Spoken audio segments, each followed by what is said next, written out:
Hello and welcome to Mindspans. I'm Craig, and I want to thank you for joining me. Today we're going to continue the discussion on lucid dreaming. I happen to have crazy lucid dreams last night, so I'll tell you all about those. And we're going to talk about wake induced lucid dreaming. And I am going to do a full guided meditation that you can listen to while you're going to sleep. But for now, I'm just going to give you some overviews, tell you what happened, how it works, and we can go into a lot of depth in the actual guided meditation. So take a big stretch up to the sky and release, breathe out, relax your shoulders, relax your jaw. All right. So wake-induced lucid dreaming, I've been talking about this in the series, is where you trick your body into going to sleep and you keep your consciousness awake. It sounds kooky, crazy, but it's been around for a long time, thousands of years, and it works, and you can do it. And it's proven that it works. At Stanford and Oxford and all these universities have done sleep studies and have shown that people can, because your eyes still work when you're sleeping, when you're dreaming, and so you can actually respond by eye movements, and they've shown that people are absolutely totally awake and conscious and can respond to questions in that state. So that people know, it is scientific fact. And so how do you do that? I mean, how do you, one, it's the coolest thing ever, right? But the question is, how do you do it? And it's hard. Wake-induced lucid dreaming is a tough practice. It doesn't work all the time, or maybe half the time it works, depending on the situation and the time. And so we talked about all these things about when and where and how you can best position yourself. And it's like, catching a good wave. You see a lot of surfers out there just lulling about, waiting for that perfect wave. And even when they catch one, they don't necessarily get it. And that's sort of what wake-induced lucid dreaming is like, is waiting for that perfect wave and then jumping onto it and hoping that you just hit it right. So what you do is the best thing to do is wait maybe 6 or 7 hours into your sleep cycle. So if you go to sleep at 11, maybe 5 in the morning or 6 in the morning, something like that, because that's when you have very, very long dreams and very vivid dreams. And you're in a perfect state to, when you wake up, to go back in and create a lucid moment. And so some people use alarms. Eventually you don't, you just wake up naturally. And oftentimes people will say, oh, just drink a lot of water, and then you'll have to go to the bathroom at some point. And that's a good opportunity to take maybe a half hour or so, some people more, to just do some reading quietly, actually to read about lucid dreams, maybe read your dream journal. And then what you want to do is go through a very deep meditation process. It can take, some people not as much, but for me it takes about a half hour, 45 minutes to get deep enough where I can get my body to just shut down. And you start to have these incredible visualizations that just the dreams start to show up in your head, actually, in your, behind your eyes, you can see them. And the pictures get more and more vivid and more vivid. And you can help by creating a dream scene, preferably from one of your dreams, or a dream you just had is the best. So if you wake up and had a dream and you remembered it and write it down, that's what you should be using to go right back in and get lucid.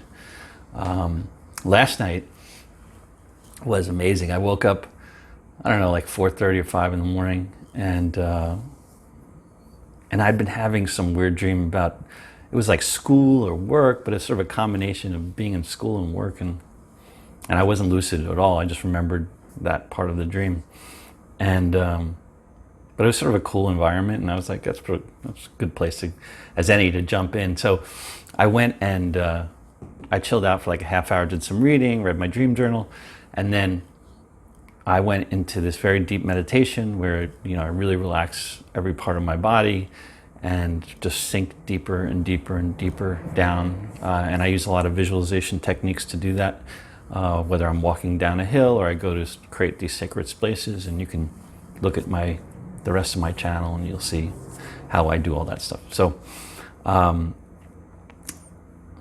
then the scene from the dream started to really get very vivid in my mind. And the way to catch the wave is either grab a pole, or you sort of fall into it, or you drop into it by creating, visualizing a hole in the floor and falling into the set.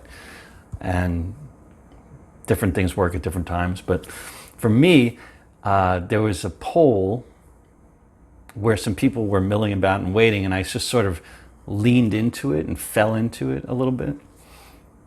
And I just sort of fell into the dream and was completely lucid. And what happened sometimes is I couldn't, because your body, you're sort of half awake and half asleep, mostly asleep, a little bit awake, but enough where, because you have a chemical that's released in your body that paralyzes you, called sleep paralysis, and so that you don't go do crazy stuff when you're dreaming. And so you sometimes, if you're half in and half out, it's like you're like in quicksand. And if you ever get that feeling in a dream that you can't move, the reason is because you're paralyzed and you're waking up, but you haven't, the chemical hasn't turned off yet. You know, it's like a switch. So you're sort of waking up and becoming lucid, except your body's still paralyzed. So you sort of get that sense of being stuck in the dream. And so you want to go deeper into the dream without losing your conscious mind. It's very tight little balance. So one way to do that, so if you push too hard, that's not great. Sometimes falling back into it works, or spinning around, like spin like this. That works, and it grounds you. And so I did that, and I wanted to do a quick reality check to make sure I didn't do anything stupid. And so I pushed my hand up against the wall, and my hand goes through the wall. And I was like, great. So I walked through that wall, and then there's this beautiful scene of like an old European city, like with cobblestones and sort of narrow streets and not tall buildings, but the stucco kind of buildings. And there was beautiful art everywhere. It was really fabulous. And I was just having a blast. It was not long, maybe 5 or 10 minutes, and then I started waking up, but then I was able to go right back in, and I kept going back in, and then I asked. There was like a help desk from the office, but it was like the entrance to the building, and I was able to ask them for some advice on some things, and I also wanted to I hadn't talked to my grandmother. I mean, obviously she passed away, but I do, in these dreams, I do talk to her, and it's really fun and beautiful. And so I wanted to do that, and so I was able to do that, and then I came back in again. It's like the 4th time, and this time it was like 20 minutes, and I went flying outside through the mountains, and it was just amazing. So for whatever reason, it was like one of these incredibly productive evenings, and you never know why that is. I don't know. Maybe it's what I ate or something. Some people say it's your the chemicals in your body at a particular point in time, or whatever's going on the planet or whatever. So the point is that you can actually do this, and that it's something that you have to try and practice. And we go through all these other things, because you can go in and out of lucidity in a dream. So sometimes you have to always be aware of the signs, always be aware of sort of your state in the dream, and it's a balance. But the point is that Wake Induced Lucid Dreaming is one method of entering the dream state without losing consciousness. And it's a great method because you pop right into it, and so it's not like you're hoping that you become lucid in a dream. It manifests itself directly. So, and in other methods, you sort of are hoping that because of all the work that you've done and the testing you've done and the dream journaling you've done, that your subconscious and conscious will recognize that you are in a dream and create a lucid opportunity, and that you'll recognize that lucid opportunity and take it. Like you'll be like, hey, I'm driving a car inside a movie theater. And that's a dream sign. And there's a big pink elephant flying across the room. So, and all these things are fabulous for having fun and doing all these cool things, but really it's about healing. It's about exploring deeply within your conscious and subconscious and resolving any issues and learning and practice. You can actually practice different things, both physical, like playing piano or doing sports or whatever, and it really does, it's like practicing in real life for all intents and purposes. So with that, I'm going to let you go. The next thing I'm going to do for the series is actually the guided meditation, which I'm working on, and I have to write the music. Wonder what I'll do. So I'm also doing this series on public speaking, so you should check that out.